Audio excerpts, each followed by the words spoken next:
Hello, I'm Hilary Bowen and I'm going to show you how to make a piece of silver jewellery using silver clay. And I'm going to make a replica of this leaf in silver. So that's a small piece of silver clay there, and I need to roll that out now to make a replica of this leaf which I picked from the garden yesterday.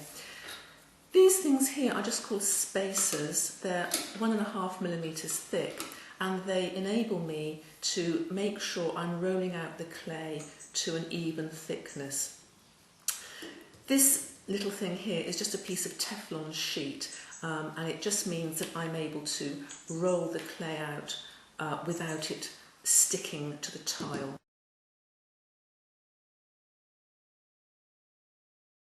Now that I've rolled the clay out using these spacers, I know that that's rolled out evenly to 1.5 millimeters thick. So now what I'm going to do is lay the leaf on top. And what I want to get from this is I want to get the detail of the vein pattern on this leaf. So I'm going to place the leaf face down like that onto the clay and press down quite firmly. Obviously, if you have a leaf where the veins are more pronounced on the underside, you'd lay it the other way up. And now I'm just going to cut round it. All I'm doing here now is removing the surplus clay. Now, this leaf is now ready for drying.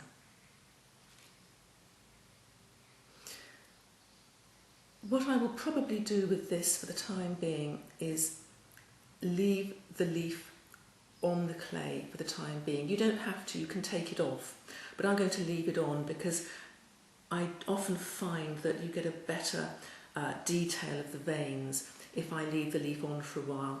Then I will take the leaf off before the clay has to be fired.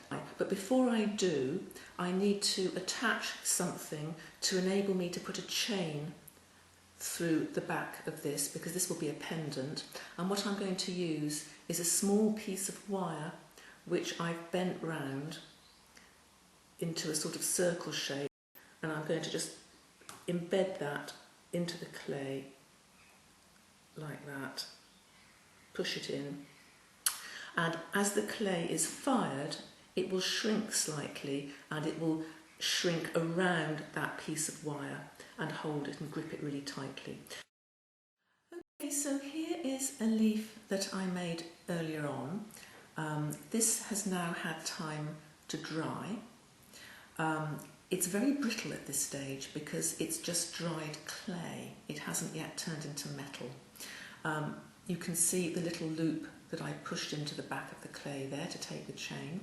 The only thing I've done to this since it's been dried is to sand the edges with a small piece of sanding sponge, because when I take the leaf off, the edges are usually a bit rough and they need sanding down a little bit just to smooth them off.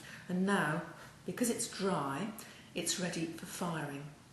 Now, the firing can be done in a small kiln, but the good thing about this, because most people obviously don't have kilns, is it can also be done with a small gas torch. Now, I'm just putting this piece of copper sheet on the table just to protect the table from the heat of the torch. This is a ceramic fibre block which resists the heat, and I'm going to put the leaf on there like that. This is the gas torch that I'm going to use. This is probably rather bigger than most cook's torches, but I quite like using these because they're quite economical to use. They have an automatic ignition, so I don't have to worry about messing about with matches. So I'm going to light the torch now. And what you'll notice, first of all, is that there will be a flame coming off this, and the flame is one of the components of the clay burning away. There it is, you can see that little flame there, because the clay actually consists of a silver powder mixed with an organic binder and water, and that makes it into a clay form. Now, the water has all evaporated away already in the drying process, and that little flame that you saw there was the organic binder burning away. This clay has reached the temperature where it's starting to glow pink. You can't see it very well because I'm doing this in daylight. Ideally, this needs to be done in quite a darkened room so that you can see this glowing pink, but you can see it glowing a little bit. Now, I don't want to blast this piece with a lot of heat because if I did that it would melt. I just want to keep this glowing pink like that. So I'm just waving the torch about over the piece, just enough to keep it glowing. And I need to time this. For a 10-gram piece, it needs at least 2 minutes. This isn't as much as 10 grams, this is probably about 7 grams, something like that, so it wouldn't need quite as long.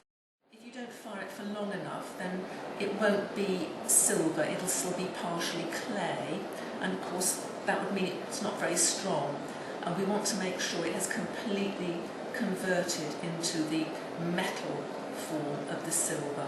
There we are, that should be enough now. So I'm going to take the heat off.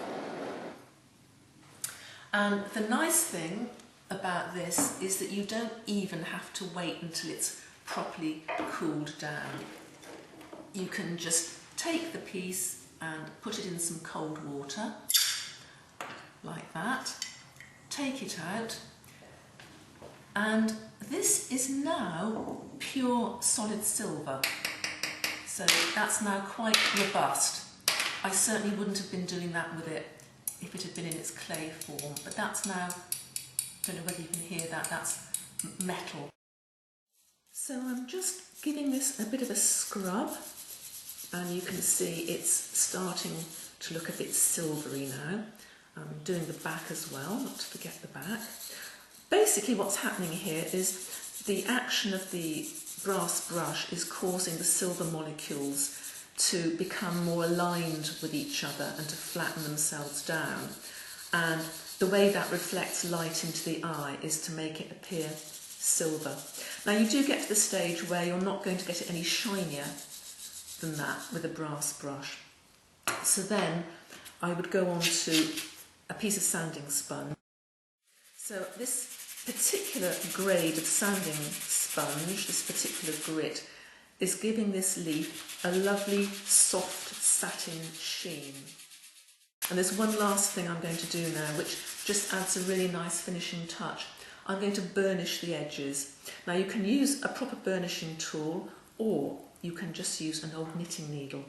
And all I'm doing here is I'm just rubbing the edges with the side of the knitting needle. So that leaf is basically done now, and I'm just going to put a chain through the loop that I made in the back, and there is the pendant finished.